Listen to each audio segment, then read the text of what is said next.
Hey, who doesn't want to be a top producer? I'm Mark Hunter, the Sales Hunter. Today, we're going to be talking with a top producer. And top producer is coming out with a new book because he's revealing all of his secrets. Top Sales Producer, How to Crush Your B2B Sales Quota. Why am I doing the talking? Andrew is waiting to get in the show. Let's get it going right now. You're listening to the Sales Hunter Podcast with Mark Hunter, where the focus is to help you as a sales leader sell with confidence and integrity. And now here's your host. Andrew Barbudo is our guest today. Welcome to the show, Andrew. Hey, Mark, thanks for having me. Hey, let's get right into it. Now, you are a top sales. Why did you say, I'm going to go ahead and share my secrets with everybody? Come on. Don't you want to hide them to yourself so only you could be the top producer?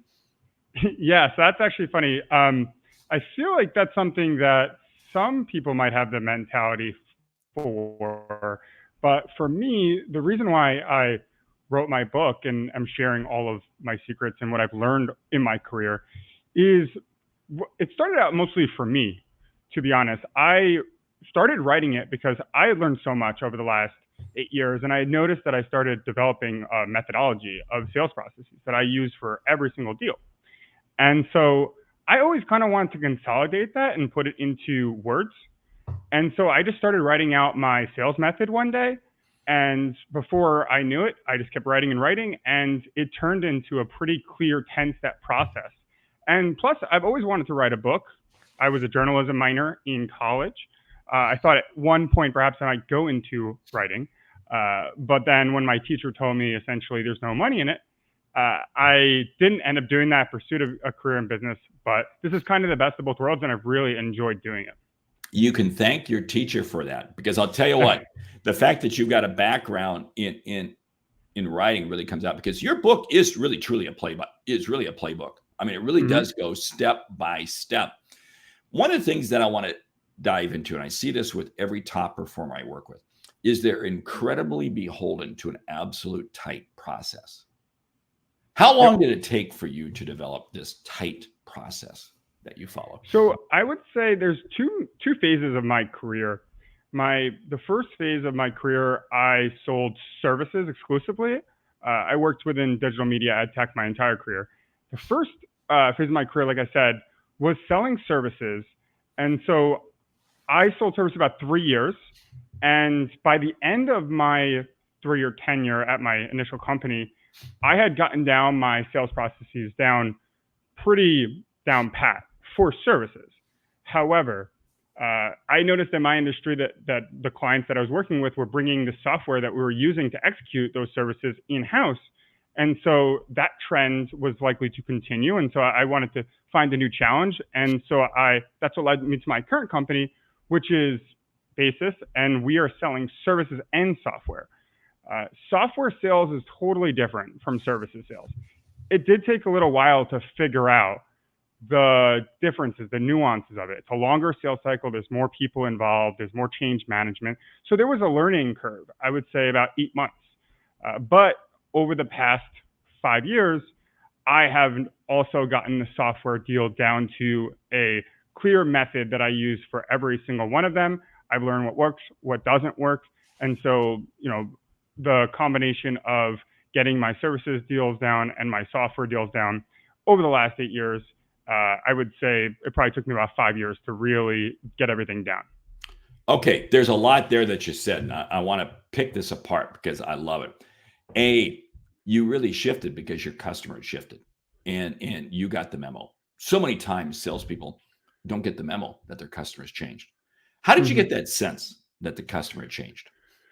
So I wasn't losing customers, but I would say more and more of my conversations with prospects, that conversation would come up where they would say, we're looking to do self-service. Do you have a self-service solution? And the answer at the time was no. And so I kind of, with the combination of that and keeping tabs on what's going on in the industry, was able to understand that that was the future. The future of my clients and prospects were going to take more control of our campaigns and bring this in-house. So that's where the wind was blowing. That's what all the indicators were at. That's how I made that determination. Okay, now there's something very interesting there because it was your prospects that shifted you. But in order to do that, you had to be listening to them. You had to be listening to them enough to understand. I think this is where so many salespeople fall down, is they don't listen to their prospects because they're just quickly trying to jam. But there was something else that you said that I want to pick up on because you shared that me. I had a chance to preview the book. You talk about the number of times that you just called. Nothing happened. What was going through your head? Because that happens to a lot of salespeople, and it's where a lot of salespeople fall down. They go, well, I've been calling for a week. I've been calling. You called for a month plus. Nothing happened. How did you stay up during that time? Yeah, so there's two parts to that question. I think the first one is around making your first sale, which was certainly a learning curve for me, as I'm sure it is for a lot of salespeople as they go into it. There is a mentality of wanting to have short-term success. And unfortunately with sales, especially in complex B2B sales, that's just not the reality most of the time. It takes time. It takes consistent activity, consistent prospecting, outreach opportunities. It takes a little while. It could take upwards of 6 months to make your first sale. And so, when I first started, and this goes for both when I first started sales generally and when I started selling software, it was a grind. And so it got to a point where, yes, it was frustrating after setting up all these opportunities, setting up all these calls and not making a sale. But I had a mentor before I went into sales that gave me some really good advice that always stuck with me, which was, it's easy to be enthusiastic about selling on day one, but it's 6 months in when people really determine whether they want to be in sales or not. And so that stuck with me, and I decided to keep going. Once you push through the wall, then you make your first sale, and then it's downhill from there. Every sale after that, as you get better, gain more experience, typically will be faster and it becomes more easier. But the first one is a very big challenge. Okay, but how did you stay motivated? Because it's easy that your mentor said it's not day one, it's where you feel 6 months, but that's a lot of real estate. That's a lot of time. How did you stay motivated? Yeah. So it can be difficult to stay motivated when you're not seeing immediate success. I would say what kept me motivated is a combination of the fact that I knew that the activity that I was doing, the opportunities that I was creating, eventually they would have to come through. Just keeping the faith that if you keep setting up enough quality calls, enough opportunities that are qualified, then eventually something will close. And then that plus the combination of when I made the decision to go into sales, I didn't make it lightly. It's a career change for me at the time. And so, you got to think long term. It wasn't going to be a short term situation for me. This is a career. It's not a job. And so that was another thing that I kept in mind. And then for me, the biggest motivator in my job is my customers and prospects and the opportunity to help customers and help as many of them as possible. So building those relationships, I really enjoyed that. That helped keep me motivated as well. Okay, there's again so much that you shared there. First of all, it's just playing the long game. You had to play the long game in order to stay in the game. And again, this is what I see so many salespeople falling down. There's something that I love to say about prospecting, because again, we all want to close the sale, but it doesn't always happen. But you gotta celebrate the activities, the number of dials, the number of emails, the number of conversations. You got to celebrate the activity, because if you do enough activities, it's no different than a football game. Everybody wants points on the scoreboard, but the points on the scoreboard do not occur without the plays being run on the field. The plays are the activities that we're doing in terms of making calls. And that's what you did. You had the wherewithal, but that's still a mindset. You had to believe in yourself enough to be able to make that happen. Totally. Could you have made that happen if you didn't have the mindset? No, it's very easy to give up in sales. I think a lot of people do. That's because it's very hard and it takes time, and there's not that immediate gratification, which we're all programmed to desire. I think that, the way that you just outlined it is perfect, which is celebrating small wins.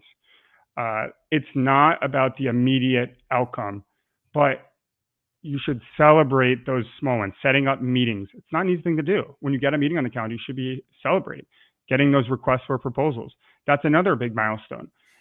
The best way to stay motivated, in my opinion, is to keep an eye on the long game, realize the work that you're putting in now is going to pay off generally 3 months from now. So the better you do, the more qualified opportunities you set up, know that all of that should come to fruition. It's just not an immediate thing. Celebrate small wins. Our success is the outcome of all of our daily positive habits and hard work. Oh, I love that. Daily habits. What are some of the daily habits you have as a top performer? Yeah, so I would break it down into a few key activities. The first one is one that I think sometimes gets undervalued in sales, which is prospecting research. And so, there's a lot of emphasis that gets placed on prospecting outreach, but there's not as much emphasis, in my opinion, of the actual research to ensure you're reaching out to the right people, the people that are most likely to respond, the people that are most likely to buy. So I make it a priority of mine to do a significant amount of research on a regular basis to continuously find those warm leads. And the way that I look at it is it's a combination of looking at warm leads and cold prospects. So warm leads being people that have either worked with my company, have either I have some sort of relationship with them. I've spoken to them in the past. I've had meetings with them. Maybe that somebody else at my company has, or some sort of connection that I might have with them if they went to my alma mater. And cold outreach is people that I don't have any connection with, but I believe they fit my ideal customer profile because they look like my best customers. And so my goal is always to somehow turn a cold prospect into a warm lead, and using tools such as LinkedIn Sales Navigator, various industry-related tools. In my industry, we use things like Winmo and Media Radar. Zoom Info has been hugely beneficial. And then CRM. I think that that's something that is a critical tool that every salesperson should live in. Boy, you know what? That last piece you said there, CRM. I'm amazed at the number of salespeople I run into who don't have their CRM system open on their computer all the time. I mean, I'm just amazed. And I'm amazed at the number of salespeople. Well, I update it once a week. I update it. There's no way you're going to be successful by doing that. Hey, I want to jump into some things in your book because there's some key features in your book. Well, one of them is that you really do a step-by-step methodology. And you really do. I mean, when I was reading, I was like, wow, this is gold. What's the highlight in that methodology? Is there one piece that you say that is more important than the other elements? Yeah, I would say the most common theme throughout the entire book and within the methodology is that it's not about me, it's about my customers, and my job is to help my customers in any way possible. That then weaves its way into every step of the methodology, right? Everything from, hey, let me find people that I'm most likely to be able to help, to when I actually, before I talk to them, I want to do as much research as I can upfront to plan for the meeting so I can go in with a pretty good understanding as to who I'm talking to, how I'm likely to be able to help them through your meetings, doing more listening than talking. So when I go into an intro meeting, my goal is not necessarily to pitch them my solution upfront. I'm not saying that I'm not going to pitch the solution, but I need to first understand their needs thoroughly, so that way I can determine if it's going to be helpful or not. I think that's a mistake that some salespeople, and I made this too when I first started, which was you feeling like it's a pitch, which is I'm going to go in here, present my solution, present my offering, and if I do it in a compelling enough way, then I will be able to get next steps and progress the deal. When really it's not the approach that works. What works is to first find out from your prospect what they need help with, what's going to be most important to them. Because again, it's not about you, it's about your customers and your prospects. So that is the most common theme that you'll find throughout the entire book. Wow. I love what you're saying there because you're preaching it well. It's not the product, it's the solution. And you don't know until you have the conversation with them. I love what you're saying there. So in this whole step-by-step methodology that you have, and you've got actionable tactic. You got so much content in there. It's unbelievable. Do you still follow the book? I'm writing as I do it every day, which is funny. Oh, okay. Now, audience, do you hear what he said there? See, this is not some based on research. The research is you. I love it. Yeah, as I do things throughout the day, right? Because I'm an active salesperson, so as I use certain tactics, it sparks an idea, and I'll add it to the book. Now I've gotten to the point where I've put in so much information, as you pointed out, right? So it can't really fit much more. In fact, when I first wrote the book, it had to turn into 2 books because it was too long at first. It was originally the entire sales cycle, from beyond the actual sale to how to retain customers, maximize revenue once you've made the sale, increase wallet share, and build lifelong customers. But too much information. People can only handle so much. So I made the wise decision, in my opinion, to turn that into 2 books, with this one being about the sales process and the next one being about the post-sale process, which I think is, in my opinion, extremely important for any sales position, because your customers are vital to the success of your business and your personal book of business as well. And I place a lot of emphasis on customer service. So once I make the sale, it's not a situation where I would go away. I still want to retain those close relationships, understand what's going on, because more often than not, right, there's people that either move into another company, potentially get referrals from them, and then growth is great to be able to get from your best customers, year over year growth. I love what you're saying there. And I'm going to give you a big compliment here. You're so enthusiastic about sales. You believe in it so much that this first book wound up being too big of a book. I love that. I love that, because you wanted to give all of your knowledge to everyone. And that, I say that sales is not a solo activity. Sales is a team sport. We all learn from each other. And that is exactly what you're doing. And that's exactly what the book is. I love that. This is a gift. This is an absolute gift to the sales community. Now, here's the challenge. Who does this book really apply to? Yeah. So, quick point on what you just mentioned. You also asked me, why did I write it? I've gotten a lot of help in my career. I've been amazed at the, generosity of both salespeople, like top salespeople. I still set up meetings with top salespeople at my company regularly. I have multiple mentors. I did that before I went into sales. Everyone was more than happy to give me advice. Similarly, as I, make this trek into becoming an author, you guys, everybody has been so helpful. The community has been incredible. And if you want to give back, it's really it's empowering, it's inspiring. You want to help others. That's what it's all about. What this book, I think, this is basically the book that I wish I had when I first started in sales. It's everything that I've learned for the last 8 years. And there's a lot to learn, right? Which is why it turned into 2 books. There's so much to know in complex B2B sales. I wanted to put it all in one place. I think the people that will get the most out of it is aspiring salespeople that want to go into sales, people that work in business development, people that work in account management, want to make that transition, new salespeople that are getting their feet under them. There's a learning curve, there's a ramp up period, which we were talking about earlier, which is a big challenge. And then any struggling salespeople or just salespeople and sales teams that want to upskill.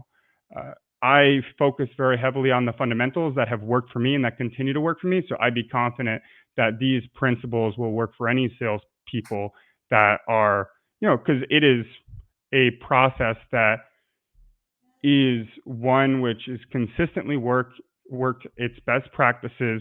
And it's not ones that I've exclusively learned on my own. I've applied them, but I've also got a lot of learnings from sales books as well as from other top salespeople. And I've compiled all of that based on what's worked for me in the book.